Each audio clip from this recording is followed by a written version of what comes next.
2125 সাল। রাহাত স্কুলে যাওয়ার জন্য রেডি হচ্ছে।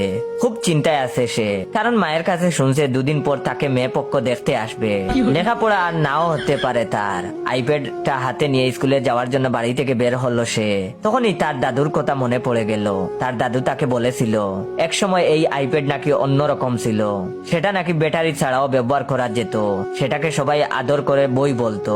কিন্তু কালের বিবর্তনে বইয়ের সেই জায়গা দখল করে নিয়েছে আইপ্যাড। এসব ভাবতে ভাবতেই রাত রাস্তায় এসে দেখে রাস্তায় একদম ফাঁকা, পথে আজ কোনো হেলিকপ্টার নেই। তখনই তার মনে পড়ে গেল কালকের নিউজের কথা। বিরোধী দলের অবরোধ চলছে, সকাল সন্ধ্যা হরতাল। অথচ 2 দিন আগেও আকাশে হেলিকপ্টারের বেহাল জ্যাম ছিল। আর আজ হরতাল, তাই আকাশে আজ কোনো হেলিকপ্টার উড়ছে না। মন খারাপ করে সে আবার বাসায় চলে গেল। 2 দিন পর মেয়ে পক্ষ এলো রাহাতকে দেখতে। রাহাতের মা রাহাতের বাবাকে পাঠালো ছেলেকে রেডি করার জন্য। রাহাতের বাবা রাহাতের রুমে এসে রাহাতের কাঁধে হাত রেখে বলল, বাবা জলদি রেডি হয়ে নে, মেয়ে পক্ষ বসে আছে তোর অপেক্ষায়। রাহাত তখন তার বাবাকে জড়িয়ে ধরে একদম কেঁদে দিল। কেঁদে কেঁদে বলল, বাবা এ বিয়ে আমি করব না, আমি লেখাপড়া করতে চাই, আমি নিজের পায়ে দাঁড়াতে চাই। কিন্তু তার বাবা তাকে সান্ত্বনা দিয়ে বলল, কি করবি বাবা বল, অবলা পুরুষ হয়ে জন্মালে জীবনে কিছুই নিজের ইচ্ছাতে হয় না, সংসারের সবকিছু তো তোর মা সামলায়, তার বিরুদ্ধে আমি কি কিছু বলতে পারবো? পুরুষের কোনো বল নেই এই সমাজে, তুই তাড়াতাড়ি রেডি হয়ে নে, লক্ষ্মী বাপ আমার। কথাগুলো বলেই রাহাতের বাবা রুম থেকে চলে গেলেন। রাহাত কেন্দে কেন্দে বালিশ ভিজাতে লাগলো। কত আশা ছিল তার জীবনে অনেক লেখাপড়া করবে, নিজের পায়ে দাঁড়াবে। কিন্তু সমাজের নিয়ম এমন হয়ে গেছে যে অবলা পুরুষদের ইচ্ছার কোনো মূল্য নেই। সাবালক না হতেই চলে যেতে হবে শাশুড়ির বাড়ি। তখন রাহাতের তার দাদুর কথা মনে পড়ে গেল। দাদু বলেছিল একসময় এই সমাজে শুধু পুরুষরাই রাজ করত, কিন্তু কোনো এক সময় নারীরা আন্দোলন করতে থাকে নারী পুরুষের সমান অধিকার প্রতিষ্ঠার জন্য। এক সময় সেটা সফল হয়, কিন্তু কালের বিবর্তনের ফলে আজ নারীরা এই সমাজে রাজ করছে। এই তো কদিন আগেই নারী পুরুষ সমান অধিকারের জন্য ওদের স্কুলের সকল ছেলেদের নিয়ে একটা র্যালি হলো। সমাজে পুরুষরাও একটা অংশ, এটা নারীদের বোঝানোর জন্য। কিন্তু অবলা পুরুষদের কথা কি আর কেউ শুনে? পুরুষরা আজ অবহেলিত, শোষিত। এই তো কদিন আগের ঘটনা। রাহাত স্কুলে যাচ্ছিল, পথে সুনিয়া বকাটিনির সাথে দেখা। দলবল নিয়ে প্রায় টিজ করে রাহাতকে।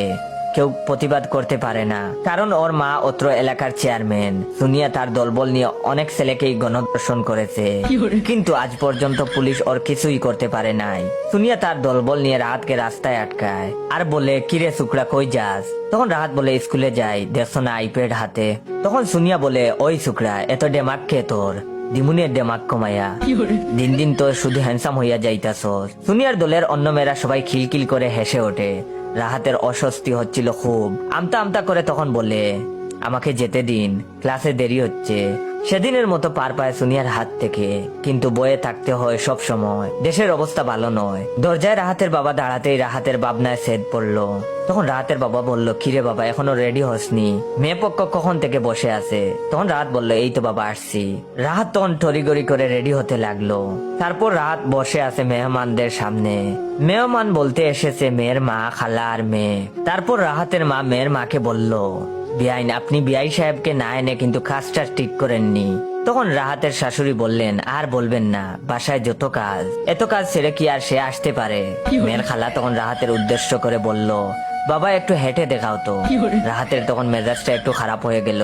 ছেলে হয়ে জন্মেছে বলে কি সে বাজারের পণ্য নাকি? তারপরও অনিচ্ছা সত্ত্বেও হেঁটে দেখালো সে।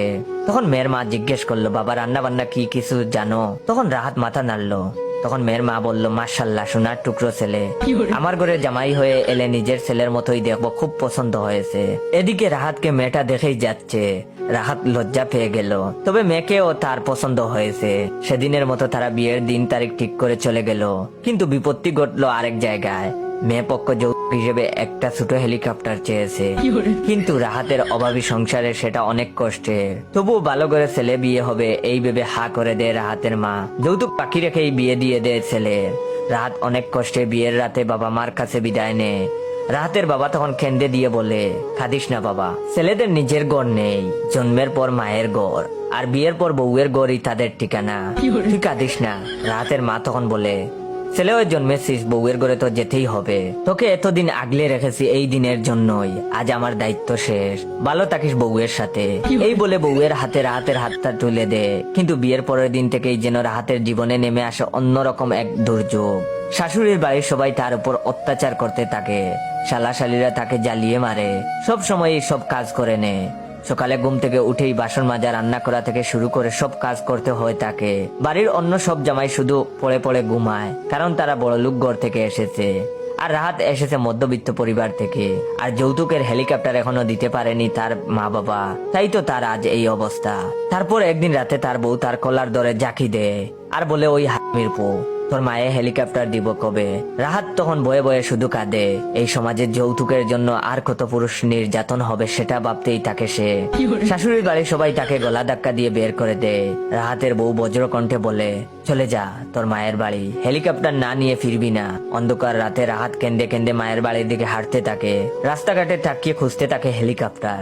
অন্তত একটা হেলিকপ্টার পেলেই তাড়াতাড়ি বাসায় যাওয়া হবে।